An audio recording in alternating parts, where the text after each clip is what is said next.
салом алейкум ҳамдиёрони азиз, аъзои гурӯҳи ангур ва боғ. Имрӯз 24 сентябри соли 2023 мебошад ва мо қарор дорем дар ноҳияи Муъминобод, деҳаи Ҳанатарош. Дар назди мо ҳузур доранд муаллими меҳтиром муаллим Султонов Назримат ва ин кас хоҷагӣ доранд. Хоҷагӣ ин кас ана ҳаминҷо мебошад. Хоҷагӣ Деҳқони ин кас ана ҳаминҷо ана себҳо мебошад. Ба номи Султон хоҷагӣ Деҳқони ба номи Султон будааст. Ана ҳамин ҳамаш боғҳо ҳастад. Дар ин боғҳо ман ҳозир алоҳида ман навор мегирам дар бораи ин боғҳо. лекин ҳозир аз муаллим дигар чизҳоро пурсидани муаллими меҳрубон моро даъват карданд ки биёем интихоб кунем ҷои шинондани дарахти пистаро. муаллим ҷон, шумо гӯед ки дар куҷо шумо писта шинонданӣ?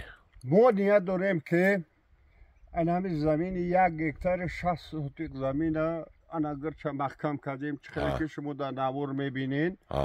ҳаминҷа нияти шинондани дарахти писта дорем. ҳамин пистаро мо аз он сабаб мешинонем ки ҳозир ин ҳамин 3-4 соли ахирда ҳаминҷа чанд чишмае буд, ҳамин ово хушк шидан. баъд ҳамин писта ин 1-3 километр мо болотара қишлоқда мешава, ҳамин пистаи маҳаллӣ мешава. бинобар ҳамин сабаб мо мегӯем ки дар ҳамин замин чӣ кунем, пистадор пистара ку бишинонем, бибинем аз сабаби танқиси об. шумо 4 гектар мешунам гуфте ку инҷоша мешуне? ана ку уҷа мешуне. баъд ин замине ки чихел шумо дидесем барои оянда тайёр кардесем, пору андохтем. ана пору ҳама ҳамира тайёр кардесем ки бишунем.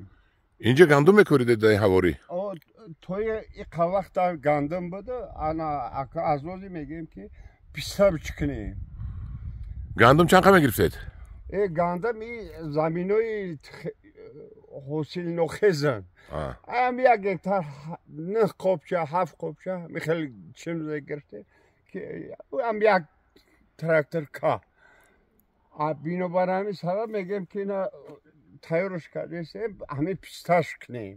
бисёр нағз мешавад. чихеле ки шумо дар навор дидем, овардем ози пору 1-3 талчика пору овардем, трактор қатӣ унаро андохтем, оянда бо овардан мегирем ки ҳамин чиз ҷоноктар шавад. муаллим ҷон, ин ҷойҳое ки шумо нишон додаистед писта мекоред, ягон қатра об надорад. баъд обмонии пистаро шумо чӣ ба роҳ мемонед? мо чихеле ки шумо дидед дар бино бари поёнда чӣ кандем, овардем чоҳ кандем ба масофаи 98 метр чиқир кандем ки аз ҳамун зери замин об омадагӣ. ина чихеле ки бочкаҳои ина қафода истодагианд, дута бочкаи 25 тонна аз ҳамун чоҳ об меояд ба ҳаминҷара. баъд аз ҳаминҷа об тақсим мешавад, ҳамин заминҳода ҳамаша тақсим мешавад, рафтан мегирад. ҳозир мо 4 қаторда чӣ кардем, ҳамин турба бурдем, оби қатрагӣ гузаронде. оби қатрагӣ гузарондагӣ. унҷа аз ҷиҳати водопроводам об мете? ҳамун об метем. ҳамида ояндашам ҳамин пистазора мегӯем хай чӣ кунем, инҷа наздикака замин парасетка ҳама ҳамира чӣ кунем, об диҳед. об қатӣ хай бибинем, баршаб бе об бибинем чихел чӣ мешавад. ха худохоҳ ҳамаш тинҷ мешавад. муаллим ҷон, ба шумо барори кор. мана инҷа мебинем ки боз гирди сеткатондо хуч шинондагӣ ҳастед? хуч дарахти хуч овардем, ҳамин хуча шинондем. соли инака ин сол дуюмай. худохоҳ албатта аз оянда чӣ мешавад, мева метиҳад. мумкин бигзара. барои нави об додем, парвариш кардем, қат кашидан. қат кашидан 2 метр, не 2 метр баланд шудааст як қисмаш. ана поруи тоза чихеле ки қаторда ам пору хай бехар комшда пору нигаҳбӣ хай бенигаҳбӣ намешавад. معلم از شما در نفقه هسته؟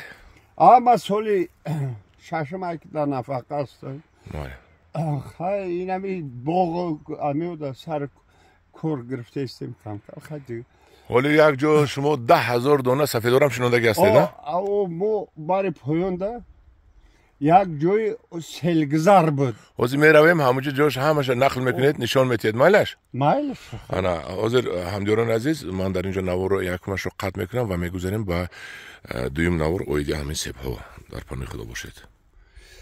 همدیران عزیز پیش از اون که من کنم با شما گفتنی هستم که در حقیقت مقصد معلم مهربانی ما شنودن پیسته این درسته باشد.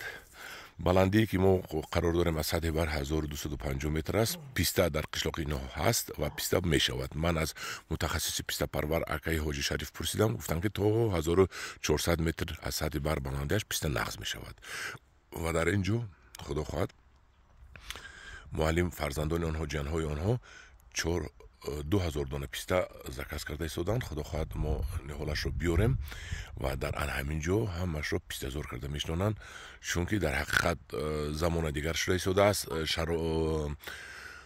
اقلیم دیگر شده ایستاده است، گرمی ها آمده ایستاده است و باید درختی کنن که با گرمی تاب‌آور باشد چون که همه درخت ها از به آبی خشک شده ایستادند. پیسته با گرمی و به آبی تاب‌آور است. از همین لحاظ در اینجا موافق مقصد است که پیسته کاری کنند، پیسته شینانند، پیسته پروری کنند.